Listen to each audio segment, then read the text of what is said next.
वरना मैं ऐसे जनाजे भी मैंने देखे।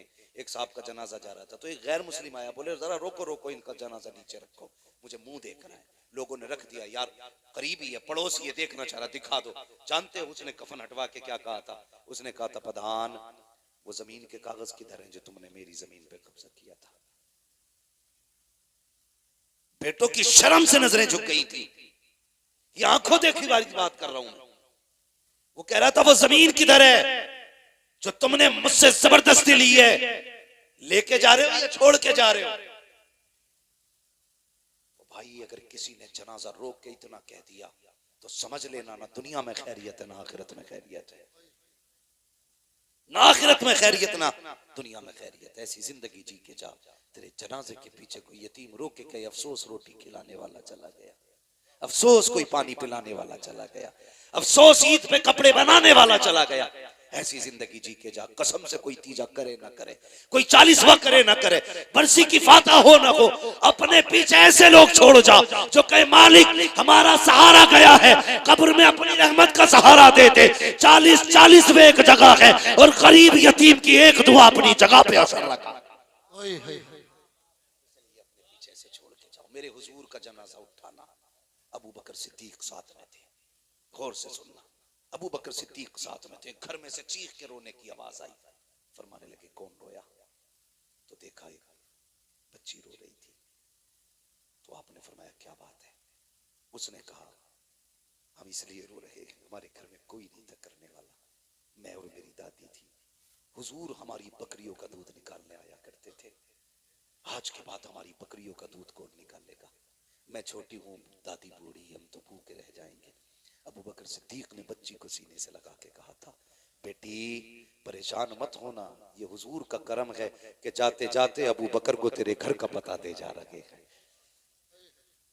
अबू बकर को तेरे घर का पता दे के जा रहे हैं। फरमाने लगे बेटी आज के बाद अबू बकर आया करेगा। पूरी दौरे खिलाफत में आप उनके घर जाते, बकरियों का दूध दूते और उनको दे के आया करते थे। यार कम से कम ऐसी जिंदगी गुजार के जाओ, ऐसी जिंदगी गुजार के जाओ। हम तो अगर यतीमों पे हाथ भी रखते ना तो कैमरा पहले लगाते, फोटो पहले लेते थी। मैंने यतीम के सर पे हाथ रखा, मैंने गरीब को सीने से लगाया। ये क्या मसला है? पढ़ो ना आप तारीख। मदीने शरीफ में ना एक ऐसी बूढ़ी भी थी जिसका कोई नहीं था।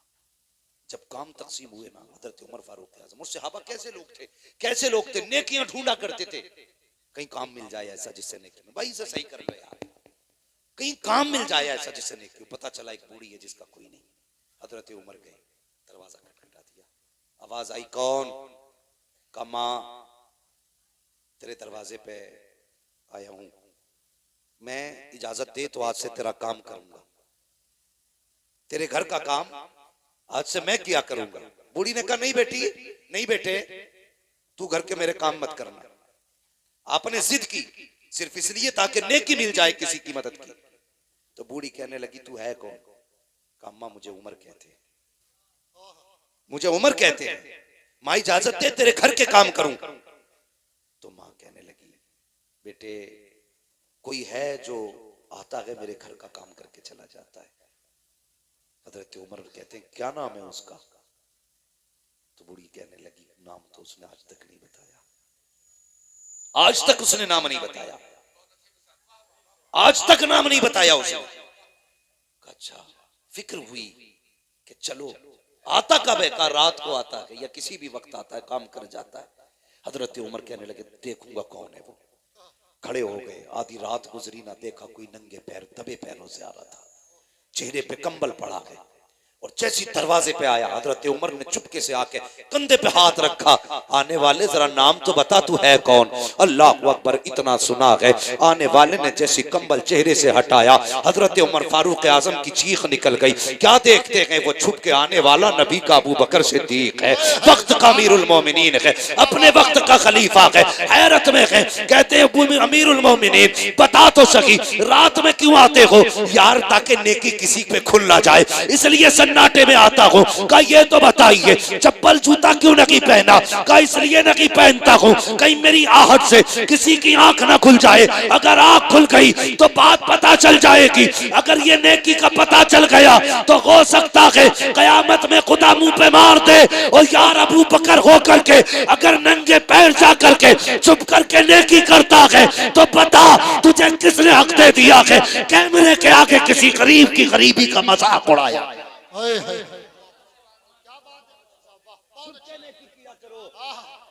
किसी की गुर्बत का तमाशा न बनाया, मत बनाया करो तमाशा, किसी को जलील न किया करो। भाई नेकी ऐसे करनी है कि किसी को पता न चले, किसी को पता न चले। यतीम का घर भी चल जाए उसकी इज्जत भी रह जाए। हाँ, हजरत आयशा सिद्दीक़ा रज़ियल्लाहु ताला अन्हा ने एक मर्तबा अपने भांजे को ना कुछ अनाज दिया। फरमाने लगी जाओ हमारी पड़ोस में फलां शख्स है बड़ा गरीब है, उसके यहाँ दे के आ जाओ। जाने लगे ना तो उम्मुल मोमिनीन ने बड़ी बात कही थी। फरमाने लगी जा तो रहा है बेटे लेकर के, पहली बात तो उसके हाथ में मत देना, दूसरी बात नाम मत बताना। हाँ, नाम मत बताना। अल्लाहू अकबर। वो गए, दिया यानी रखा, वापस आ गए। कहने लगे खाला ये बात समझ में नहीं आई, आपने नाम बताने से मना क्यों किया? फरमाने लगी इसलिए मना किया मैंने, अगर तुम उसे मेरा नाम बता देते कि फलां ने भेजा है तो जब भी कभी हमारी गली से गुजरता उसको शर्म आती कि इनका मुझ पे एहसान है। कहने लगे वो शर्मिंदा हो जाता और कहती आयशा नहीं चाहती मेरी वजह से हुजूर का कोई उम्मती शर्मिंदा हो। कच्चा ये बात समझ में आ गई। फिर हाथ में देने से मना क्यों किया? देखो यार इसे नेकी कहते हैं। हाथ में देने से मना क्यों किया? फरमाने लगी इसलिए कि हमेशा लेने वाला हाथ नीचे रहता है, देने वाला हाथ ऊपर रहता है। आयशा ये भी नहीं चाहती मेरी वजह से किसी का हाथ नीचे रह जाए, मेरी वजह से किसी का हाथ नीचे रहे। इसे कहते हैं नेकी का शौक, इसे कहते हैं नेकी। ये भी कोई मसला है यार कि हम दिखा के कहते मैंने फला यतीम को कपड़े बनाए भाई, नहीं भाई इस बार मैंने यार इतने लोगों को फला को बनवाए, उस पर कुछ नहीं था, वो आया मेरे पास जूता टूटा था मैंने कहा चल ले ले यार। ये नेकी है? कोई नहीं है। इसे नेकी नहीं कहते, इसे जलील करना कहते हैं। सामने वाले को जलील करना कहते हैं, किसी को जलील ना करो। गरीब भी अपनी इज्जत रखता, अमीर भी अपनी इज्जत रखता है। सबको इज्जत दिया करो, अल्लाह आपको इज्जत अता फरमाएगा, अल्लाह आपको इज्जत अता फरमाएगा। मैं बस बात खत्म करने लगा। फरमाएगा ए ईमान वालों अपने आप को और अपने घर वालों को जहन्नम की आग से बचाओ, अपने घर वालों को जहन्नम की आग से बचाओ। तो कोशिश क्यों नहीं करते जहन्नम की आग से बचाने की? क्यों नहीं करते? आज जैगम भाई सब कहते हैं यार 20% है, कुछ भी ना होगा, 20% है, क्या कर लोगे? तुम नहीं जानते। जब तुम्हें ये एहसास हो कि कम लोग कुछ नहीं कर पाते तो इस्लाम कहता है कि जंगे बद्र देख लिया करो, और जब तुम्हें अपनी कसरत पे घमंड हो तो जंगे हुनैन देख लिया करो। ये इस्लाम की तारीख है। तुम कभी भी कसरत से कामयाब नहीं हुए, खुदा की रहमत से कामयाब हुए, खुदा की रहमत से कामयाब हुए। तुम कभी भी कम होने की वजह से जलील नहीं हुए, हमेशा अपने घमंड की वजह से तुम शर्मिंदा हुए। जब जब तुमने ये सोचा हम बहुत हैं, हम यूं हैं, हम ये हैं, तभी तुम्हें जलील होना है। ये याद रखना, जलील होना है। वो किसी ने कहा था मिटा दे अपनी हस्ती को अगर कुछ मर्तबा चाहे कि दाना खाक में मिलकर गुले गुलजार होता है। एक बात याद आ रही है, बता दूं, जरूरत इस वक्त की ये नहीं है कि हमारी तादाद बढ़ जाए, जरूरत इस वक्त की है कि हम सब के सब इकट्ठे हो के हुजूर की चौखट पे आ जाए। इस वक्त ये जरूरत है, हुजूर की चौखट पे आ जाए। चर्बी चढ़ गई है लोगों की आपको। हर जमात, शिया अपनी जमात बढ़ाने पे लगे, राफजी अपनी जमात बढ़ाने पे लगे, खारजी अपनी जमात बढ़ाने पे लगे, वहाबी अपनी बढ़ाने पे लगे हैं, सब अपनी अपनी बढ़ाने पे लगे। हम हैं कि अपनी काटने पे लगे, हम अपनी जमात को काटने पे लगे, हम घटाने पे लगे। निकालो इसको, ये मौलवी ठीक नहीं, ये पैसे लेता है, ये हंसाता है, ये बातें करता है। अपना काम करना। खुदा तू नहीं है, खुदा वो है जिसने पैदा किया है। तुझे हिसाब नहीं देना, हिसाब उसे देना है जिसने पैदा किया। अपनी सोच, दूसरे की फिक्र मत कर। हम एक दूसरे की जड़ें काटने पे लगे। मिटा दे अपनी हस्ती को अगर कुछ मर्तबा चाहे, कि दाना खाक में मिलकर गुली गुलजार होता है। खत्म कर अपने आप को, ये मैं खत्म कर दे, अना खत्म कर दे। जब मस्जिद में जाके तू ये सोचेगा ना मैं नमाज पढ़ने आया हूं, अल्लाह सजदे मुंह पे मार देता है। तूने ये सोच भी कैसे लिया मैं आया हूं? ये वो चौखट है, एक ही सफ में खड़े हो गए महमूद व अयाज, ना कोई बंदा रहा ना कोई बंदा नवाज। खत्म करो अपने आप को, अना खत्म कर दो, मिटा दो, भूल जाओ कि हम भी कुछ हैं। अगर छोटे से भी गलती हो जाए तू माफी मांग ले, क्या चला जाएगा? उससे कहते माफ कर दे, कसम खुदा की। इतना कह दोगे ना, खुदा भी राजी हो जाएगा, मुस्तफा भी राजी हो जाएगा। सारे करबला वालों से मोहब्बत करते हैं ना, करते हैं कि नहीं? सबको हसनैन करीमैन से प्यार है ना। अल्लाह ताला हमें उनकी मोहब्बतों का सदका अता करे। मैं सिर्फ एक बात कहना चाहता हूं, हसनैन करीमैन दोनों भाइयों में किसी बात को लेकर के नाराजी हो गई। 3 दिन गुजर गए ना, 3 दिन गुजरे तो इमाम हुसैन ने इमाम हसन को खत लिखा। कहा भाई नाना की हदीस याद नहीं है कि मोमिन मोमिन से 3 दिन से ज्यादा नाराज नहीं रहना चाहिए? ये लिखा तो उधर से खत आया, नाराज है दोनों, मिलने नहीं आए। इमाम हसन ने खत लिखा, फरमाने लगे फिर तुम क्यों नहीं आए? तुम मुझसे कह रहे हो ना कि नाना ने कहा 3 दिन से ज्यादा नाराज नहीं रहना चाहिए, तो तुम ही आ जाते। इमाम हुसैन ने खत में लिखा, भाई फरमाया गया जो पहले रूठे हुए को सलाम करेगा पहले वो जन्नत में जाएगा, बाद में माफ करने वाला जन्नत में जाएगा। कहते मेरा जी चाहता है भाई पहले आप आ जाओ ताकि मुझसे पहले जन्नत में आप जाओ। यार ये वफाएं थी, ये मोहब्बतें थी, और ये एक दूसरे के लिए इज्जतें थी। कहते मैं नहीं चाहता मुझसे पहले, मैं आपसे पहले छोटा होके जन्नत में जाऊं, मैं तो ये चाहता हूं आप बड़े हैं, पहले जन्नत में आप जाएंगे, आपके पीछे पीछे आपका छोटा भाई हुसैन जन्नत में जाएगा। हम देते हैं अपने बड़ों को। हाँ माफ कर दिया, मिटा दो अपनी अना, खत्म कर दो, कुछ भी नहीं हो, फिर जी के देखो। कसम खुदा की खा के कहता हूं, मिंबर पे बैठा हूं, जो मजा फकीरी में जीने का है ना वो किसी शहनशाही में नहीं आता। एक बुजुर्ग गुजरे, थके तो नहीं अभी आप लोग? जरा सारे कहते हैं या रसूल अल्लाह।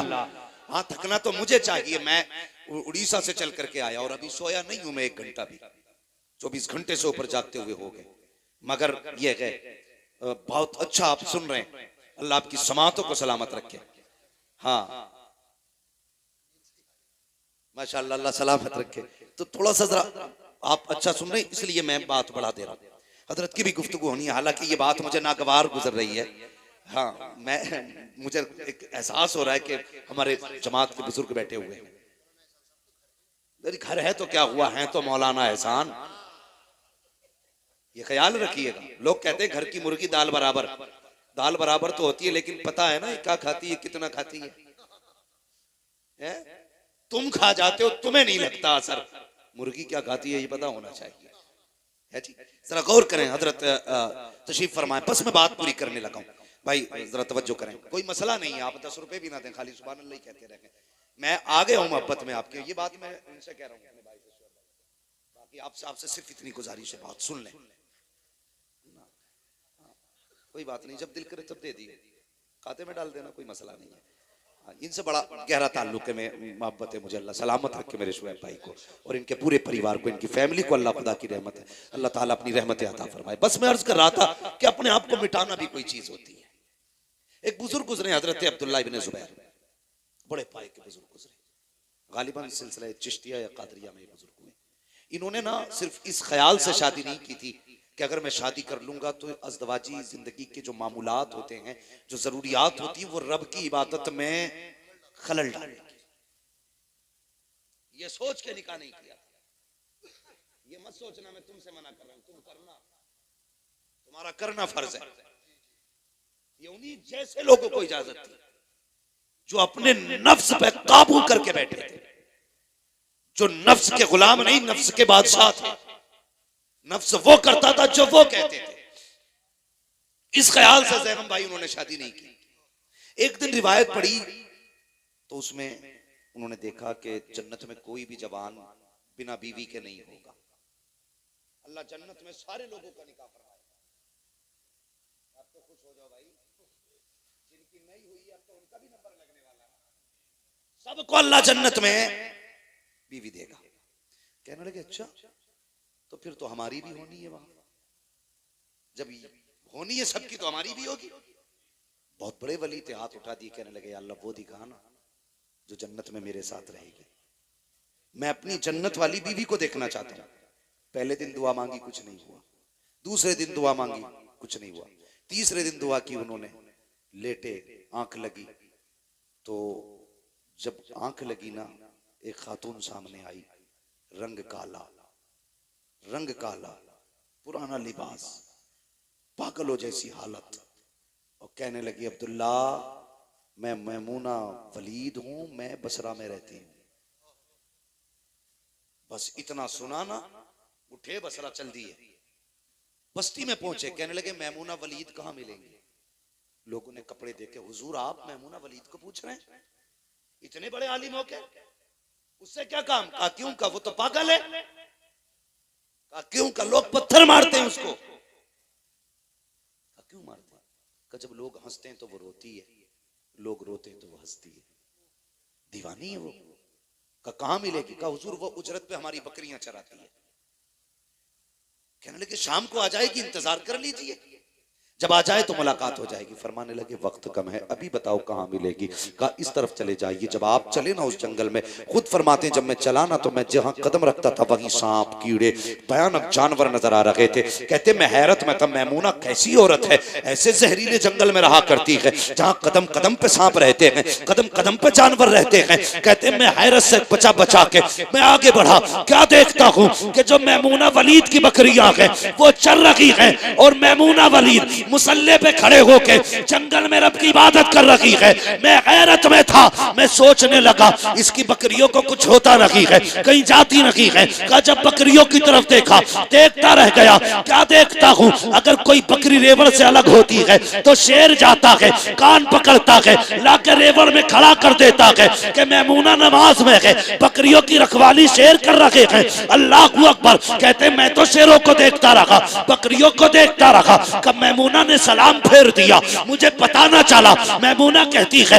अब्दुल्ला मिलने का वादा तो जन्नत में था, तू यहीं चल के आ गया है। हैरत में थे। कहने लगे मैमूना मुलाकात भी पहली है, बात भी पहली है, कभी तूने नहीं देखा, कभी मैंने नहीं देखा, नाम किसने बता दिया? तो मैमूना कहती है अब्दुल्ला जिसने तुझको मेरा नाम बता दिया है उसी ने मुझको तेरा नाम भी बता दिया।